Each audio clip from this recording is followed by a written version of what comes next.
Tanggal 26 Oktober hari ke-300. Bacaan Yohanes pasal 3-5.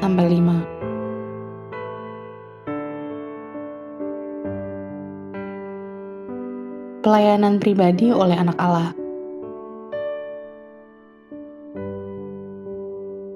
Garis besar, bagian hari ini berpusat di sekitar pertemuan Yesus dengan 3 individu: Nikodemus, wanita Samaria di sumur, dan pria lumpuh di kolam Bethesda. Dalam setiap kasus, hubungan Kristus dengan individu tersebut memiliki dampak yang luas juga bagi orang lain. Pertemuannya dengan wanita Samaria dalam Yohanes pasal 4 menyebabkan banyak orang di kota Sikar mendengar dan mempercayai pesan Yesus. Penyembuhan orang lumpuh dalam Yohanes pasal 5 menghasilkan konfrontasi yang marah dengan para pemimpin Yahudi yang bermaksud membunuh Yesus. Kunjungan malam Kristus dari Nikodemus dalam Yohanes pasal 3 menyediakan konteks untuk salah satu ayat yang paling dicintai di seluruh Alkitab. Yohanes pasal 3 ayat 16. Karena begitu besar kasih Allah akan dunia ini, sehingga Ia telah mengaruniakan anaknya yang tunggal. Renungan harian. Pernahkah Anda menggunakan jalan bebas hambatan atau jalan tol? Meskipun jalan masuk ke dalam tol atau gerbang tol secara teknis bukan bagian dari jalan bebas hambatan itu sendiri, tanpa itu jalan bebas hambatan akan hampir tidak berguna. Jalan masuk ke dalam tol membawa Anda ke jalan bebas hambatan. Jalan ini menyediakan akses ke jalan raya itu sendiri. Sekarang pikirkan tentang Injil Yesus Kristus sebagai jalan bebas hambatan. Bagaimana Anda menemukan gerbang jalan tol untuk membagikan kabar baik itu kepada orang lain?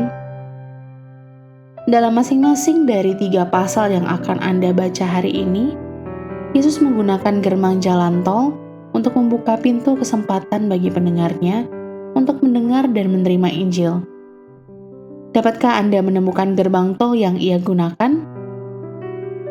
Akankah salah satu dari gerbang jalan tol tersebut membantu Anda memperkenalkan seorang teman atau rekan kerja kepada Yesus hari ini? Engkau datang sebagai guru yang diutus Allah, kata Nikodemus pada Yesus. Yesus lebih dari itu, Dia adalah Tuhan yang datang untuk mengajar.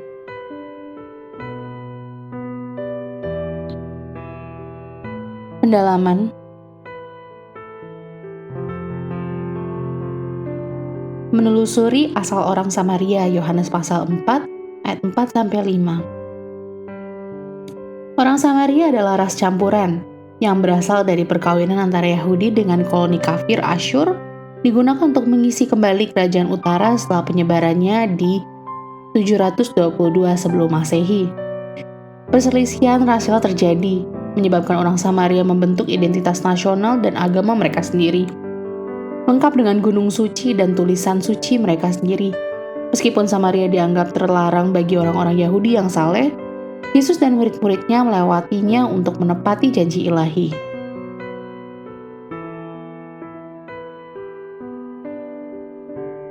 Pernyataan unik, Yohanes pasal 5 ayat 18.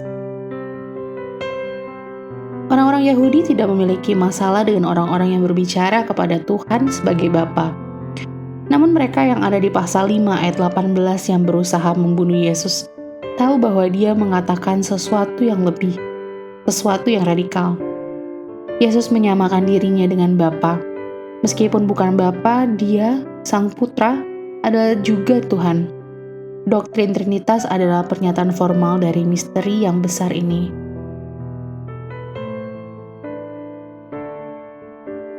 Amin. Tuhan Yesus memberkati.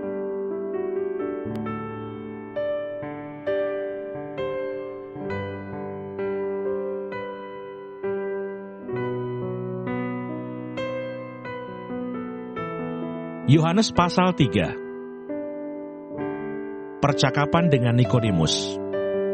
Adalah seorang Farisi yang bernama Nikodemus, seorang pemimpin agama Yahudi. Ia datang pada waktu malam kepada Yesus dan berkata, "Rabi, kami tahu bahwa engkau datang sebagai guru yang diutus Allah, sebab tidak ada seorang pun yang dapat mengadakan tanda-tanda yang engkau adakan itu, jika Allah tidak menyertainya." Yesus menjawab katanya, "Aku berkata kepadamu, sesungguhnya jika seorang tidak dilahirkan kembali, ia tidak dapat melihat kerajaan Allah." Kata Nikodemus kepadanya, "Bagaimanakah mungkin seorang dilahirkan kalau ia sudah tua? Dapatkah ia masuk kembali ke dalam rahim ibunya dan dilahirkan lagi?" Jawab Yesus, "Aku berkata kepadamu, sesungguhnya jika seorang tidak dilahirkan dari air dan roh, ia tidak dapat masuk ke dalam kerajaan Allah. Apa yang dilahirkan dari daging adalah daging, dan apa yang dilahirkan dari roh adalah roh. Janganlah engkau heran karena aku berkata kepadamu, kamu harus dilahirkan kembali. Angin bertiup kemana ia mau, dan engkau mendengar bunyinya. Tetapi engkau tidak tahu dari mana ia datang atau kemana ia pergi. Demikianlah halnya dengan tiap-tiap orang yang lahir dari roh." Nikodemus menjawab katanya, "Bagaimanakah mungkin hal itu terjadi?" Jawab Yesus, "Engkau adalah pengajar Israel, dan engkau tidak mengerti hal-hal itu. Aku berkata kepadamu, sesungguhnya kami berkata-kata tentang apa yang kami ketahui, dan kami bersaksi tentang apa yang kami lihat. Tetapi kamu tidak menerima kesaksian kami.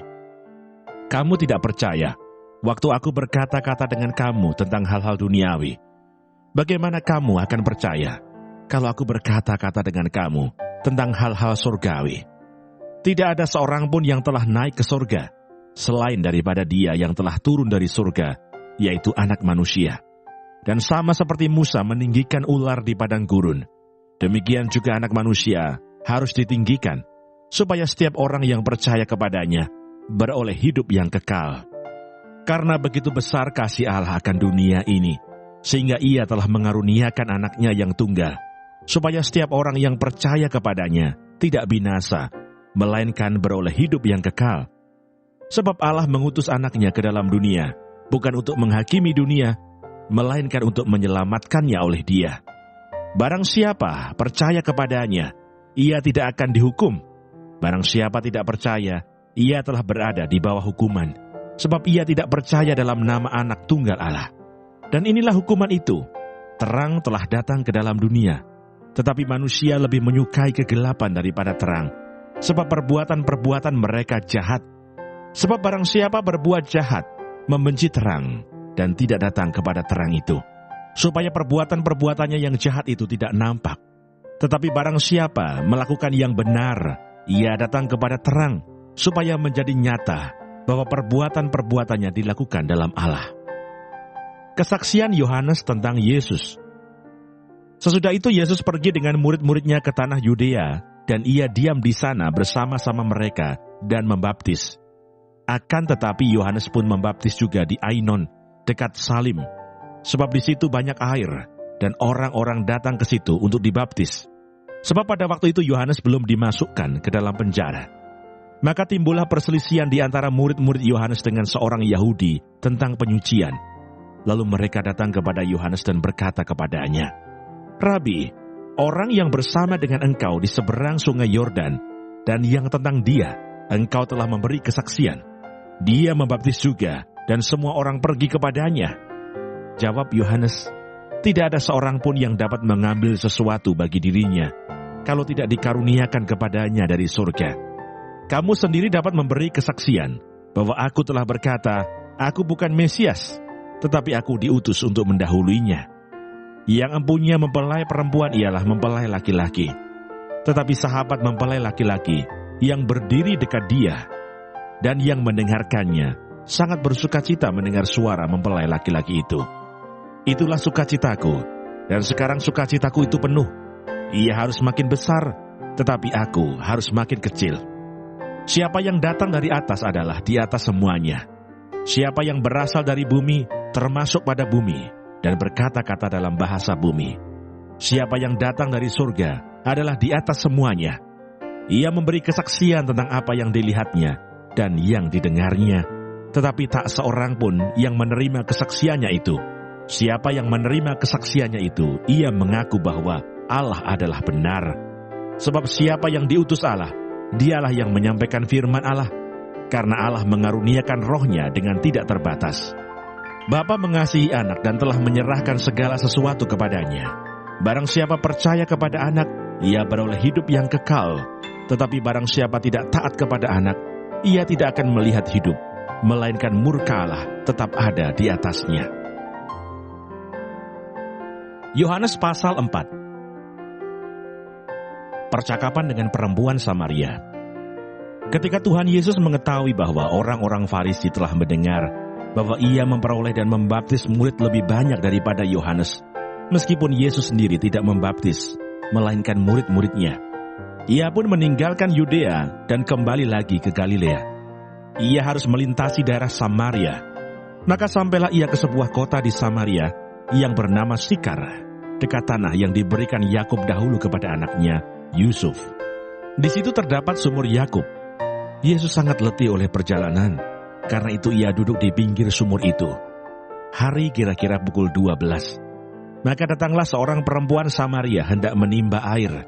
Kata Yesus kepadanya, "Berilah aku minum," sebab murid-muridnya telah pergi ke kota membeli makanan. Maka kata perempuan Samaria itu kepadanya, "Masakan engkau seorang Yahudi minta minum kepadaku seorang Samaria? Sebab orang Yahudi tidak bergaul dengan orang Samaria." Jawab Yesus kepadanya, "Jikalau engkau tahu tentang karunia Allah, dan siapakah dia yang berkata kepadamu, 'Berilah aku minum,' niscaya engkau telah meminta kepadanya, dan ia telah memberikan kepadamu air hidup." Kata perempuan itu kepadanya, "Tuhan, engkau tidak punya timba dan sumur ini amat dalam. Dari manakah engkau memperoleh air hidup itu? Adakah engkau lebih besar daripada bapa kami Yakub, yang memberikan sumur ini kepada kami, dan yang telah minum sendiri dari dalamnya, ia serta anak-anaknya dan ternaknya?" Jawab Yesus kepadanya, "Barang siapa minum air ini, ia akan haus lagi. Tetapi barang siapa minum air yang akan kuberikan kepadanya, ia tidak akan haus untuk selama-lamanya. Sebaliknya air yang akan kuberikan kepadanya akan menjadi mata air di dalam dirinya, yang terus-menerus memancar sampai kepada hidup yang kekal." Kata perempuan itu kepadanya, "Tuhan, berikanlah aku air itu, supaya aku tidak haus dan tidak usah datang lagi ke sini untuk menimba air." Kata Yesus kepadanya, "Pergilah, panggillah suamimu dan datang ke sini." Kata perempuan itu, "Aku tidak mempunyai suami." Kata Yesus kepadanya, "Tepat katamu bahwa engkau tidak mempunyai suami, sebab engkau sudah mempunyai 5 suami, dan yang ada sekarang padamu bukanlah suamimu. Dalam hal ini engkau berkata benar." Kata perempuan itu kepadanya, "Tuhan, nyata sekarang padaku bahwa engkau seorang nabi. Nenek moyang kami menyembah di atas gunung ini, tetapi kamu katakan bahwa Yerusalemlah tempat orang menyembah." Kata Yesus kepadanya, "Percayalah kepadaku, hai perempuan, saatnya akan tiba bahwa kamu akan menyembah Bapa, bukan di gunung ini dan bukan juga di Yerusalem. Kamu menyembah apa yang tidak kamu kenal. Kami menyembah apa yang kami kenal, sebab keselamatan datang dari bangsa Yahudi. Tetapi saatnya akan datang dan sudah tiba sekarang, bahwa penyembah-penyembah benar akan menyembah Bapa dalam roh dan kebenaran. Sebab Bapa menghendaki penyembah-penyembah demikian. Allah itu roh, dan barang siapa menyembah Dia, harus menyembahnya dalam roh dan kebenaran." Jawab perempuan itu kepadanya, "Aku tahu bahwa Mesias akan datang, yang disebut juga Kristus. Apabila ia datang, ia akan memberikan segala sesuatu kepada kami." Kata Yesus kepadanya, "Akulah dia yang sedang berkata-kata dengan engkau." Pada waktu itu datanglah murid-muridnya dan mereka heran bahwa ia sedang bercakap-cakap dengan seorang perempuan. Tetapi tidak seorang pun yang berkata, "Apa yang engkau kehendaki?" atau "Apa yang engkau percakapkan dengan dia?" Maka perempuan itu meninggalkan tempayannya di situ, lalu pergi ke kota dan berkata kepada orang-orang yang di situ, "Mari lihat, di sana ada seorang yang mengatakan kepadaku segala sesuatu yang telah kuperbuat. Mungkinkah dia Kristus itu?" Maka mereka pun pergi keluar kota, lalu datang kepada Yesus. Sementara itu murid-muridnya mengajak dia, katanya, "Rabi, makanlah." Akan tetapi ia berkata kepada mereka, "Padaku ada makanan yang tidak kamu kenal." Maka murid-murid itu berkata seorang kepada yang lain, "Adakah orang yang telah membawa sesuatu kepadanya untuk dimakan?" Kata Yesus kepada mereka, "Makananku ialah melakukan kehendak Dia yang mengutus aku dan menyelesaikan pekerjaannya. Bukankah kamu mengatakan, 4 bulan lagi tibalah musim menuai? Tetapi aku berkata kepadamu, lihatlah sekelilingmu dan pandanglah ladang-ladang yang sudah menguning dan matang untuk dituai. Sekarang juga penuai telah menerima upahnya, dan ia mengumpulkan buah untuk hidup yang kekal, sehingga penabur dan penuai sama-sama bersuka cita. Sebab dalam hal ini benarlah peribahasa, yang seorang menabur dan yang lain menuai. Aku mengutus kamu untuk menuai apa yang tidak kamu usahakan. Orang-orang lain berusaha, dan kamu datang memetik hasil usaha mereka. Dan banyak orang Samaria dari kota itu telah menjadi percaya kepadanya, karena perkataan perempuan itu yang bersaksi. Ia mengatakan kepadaku segala sesuatu yang telah kuperbuat. Ketika orang-orang Samaria itu sampai kepada Yesus, mereka meminta kepadanya supaya ia tinggal pada mereka. Dan ia pun tinggal di situ 2 hari lamanya. Dan lebih banyak lagi orang yang menjadi percaya karena perkataannya. Dan mereka berkata kepada perempuan itu, kami percaya, tetapi bukan lagi karena apa yang kau katakan, sebab kami sendiri telah mendengar dia. Dan kami tahu bahwa dialah benar-benar juru selamat dunia. Kembali ke Galilea. Dan setelah 2 hari itu Yesus berangkat dari sana ke Galilea, sebab Yesus sendiri telah bersaksi bahwa seorang nabi tidak dihormati di negerinya sendiri. Maka setelah ia tiba di Galilea, orang-orang Galilea pun menyambut dia, karena mereka telah melihat segala sesuatu yang dikerjakannya di Yerusalem pada pesta itu, sebab mereka sendiri pun turut ke pesta itu. Yesus menyembuhkan anak pegawai istana. Maka Yesus kembali lagi ke Kana di Galilea, di mana ia membuat air menjadi anggur. Dan di Kapernaum ada seorang pegawai istana, anaknya sedang sakit. Ketika ia mendengar bahwa Yesus telah datang dari Yudea ke Galilea, pergilah ia kepadanya lalu meminta supaya ia datang dan menyembuhkan anaknya, sebab anaknya itu hampir mati. Maka kata Yesus kepadanya, jika kamu tidak melihat tanda dan mukjizat, kamu tidak percaya. Pegawai istana itu berkata kepadanya, Tuhan, datanglah sebelum anakku mati. Kata Yesus kepadanya, pergilah, anakmu hidup. Orang itu percaya akan perkataan yang dikatakan Yesus kepadanya, lalu pergi. Ketika ia masih di tengah jalan, hamba-hambanya telah datang kepadanya dengan kabar bahwa anaknya hidup. Ia bertanya kepada mereka, pukul berapa anak itu mulai sembuh? Jawab mereka, kemarin siang pukul 1 demamnya hilang. Maka teringatlah ayat itu, bahwa pada saat itulah Yesus berkata kepadanya, anakmu hidup. Lalu ia pun percaya, ia dan seluruh keluarganya. Dan itulah tanda kedua yang dibuat Yesus ketika ia pulang dari Yudea ke Galilea. Yohanes pasal 5. Penyembuhan pada hari Sabat di kolam Betesda. Sesudah itu ada hari raya orang Yahudi dan Yesus berangkat ke Yerusalem. Di Yerusalem dekat pintu gerbang domba ada sebuah kolam yang dalam bahasa Ibrani disebut Betesda. Ada 5 serambinya, dan di serambi-serambi itu berbaring sejumlah besar orang sakit, orang-orang buta, orang-orang timpang, dan orang-orang lumpuh, yang menantikan goncangan air kolam itu. Sebab sewaktu-waktu turun malaikat Tuhan ke kolam itu, dan menggoncangkan air itu, barang siapa yang terdahulu masuk ke dalamnya, sesudah goncangan air itu, menjadi sembuh, apapun juga penyakitnya.